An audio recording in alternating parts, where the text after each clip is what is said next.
1.2. Identificar el impacto y el enfoque en diseños existentes. Si bien las definiciones no pueden ser tajantes ni excluyentes, resulta necesario asumir que creatividad e innovación, arte y diseño se parecerán en la medida que las busquemos en ámbitos cuyos modos de hacer mantengan alguna identidad y dejarán de parecerse en tanto nos alejemos de estos puntos en los que coinciden. El arte, cuando se convierte en industria comercial, va a tender a parecerse más al diseño que al arte callejero, del mismo modo que la creatividad empresarial puede conducir a la innovación de la misma forma que la innovación tecnológica puede inducir cierto estilo de creatividad. Ejemplo claro de esto fue en los años 80 y 90, la incorporación de los software digitales al proceso de diseño.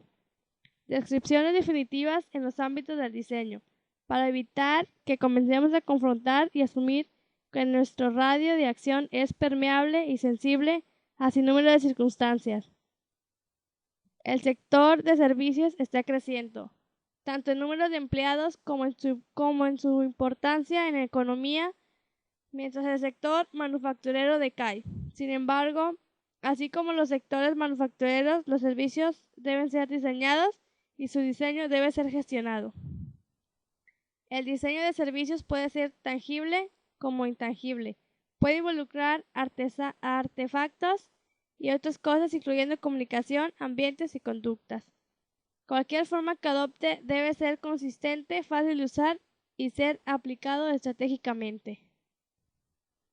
1.3. Diseñar formatos considerando las zonas áureas, dirección, sentido y equilibrio.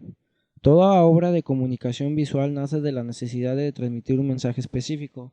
Un diseñador gráfico no es un creador de formas, sino un creador de comunicaciones, un profesional que mediante un método específico construye mensajes con medios visuales.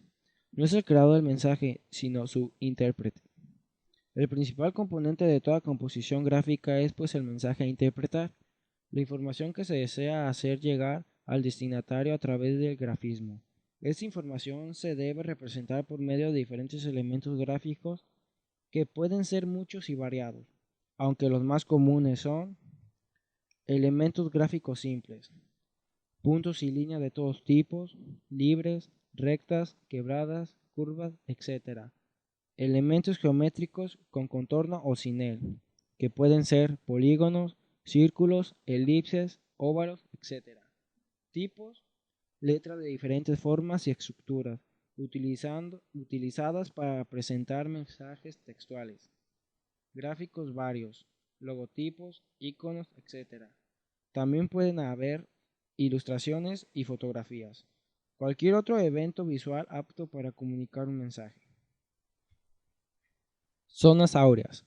La creó Vitruvio, la autoridad romana en arquitectura, ideó un sistema de cálculo matemático de la división pictórica, para seleccionar los espacios en partes iguales y así conseguir una mejor composición. Se basa en el principio general de contemplar un espacio rectangular dividido, a grandes rasgos, en terceras partes, tanto vertical como horizontalmente. La escala se utiliza en planos y mapas para la representación de una medición proporcional real. La medición nos permite adecuarnos a la realidad, pero más importante es lo que colocamos junto al objetivo visual o el marco en la que está colocado. La medición universal es la propia medida del hombre, el tamaño medio de las proporciones humanas. Dirección y sentido. En la comunicación visual, el diseñador tendrá que tener en cuenta tanto la vertiente psicológica como las significaciones culturales que pueden tener ciertos elementos. El diseñador gráfico es una especie de arquitecto del espacio gráfico y debe distribuir los elementos en función de una estructura interna que tenga una significación, guía o intención coincidente con el mensaje que se quiere transmitir. Esta estructura será la responsable de la elección cromática y su intencionalidad expresiva, de la elección de las imágenes o de la disposición de los bloques de texto. Algunos factores psicológicos que debemos conocer son el equilibrio. El receptor tiene necesidad de buscar el equilibrio de la composición y los ejes en los cuales descansa. El desequilibrio crea provocación e inestabilidad. La referencia horizontal. Necesitamos ver que los objetos o partes que componen una composición están de alguna forma apoyados. La parte inferior se verá mejor que la superior, ya que será donde se constituye la base. Ángulo inferior izquierdo. Los hábitos de la lectura occidentales han propiciado que la atención se centre más en la parte izquierda y en concreto en la inferior izquierda. Relajamiento, tensión. Psicológicamente, cuando tenemos una composición equilibrada, simétrica o predecible, sin embargo, generamos tensiones en el receptor si no es capaz de encontrar una lógica visual en la composición que le presentamos. Equilibrio.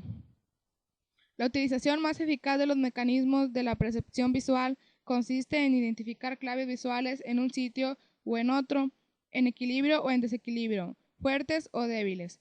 Podemos conseguir en nuestra composición ese equilibrio de formas y líneas, es decir, los pesos de los elementos deben estar compensados.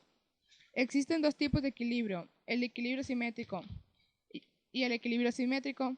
El equilibrio simétrico se produce cuando encontramos igualdad de peso y tono en ambos lados de nuestra composición, y el equilibrio asimétrico se produce cuando no existen las mismas dimensiones en ambos lados, pero aún así existe equilibrio entre los elementos.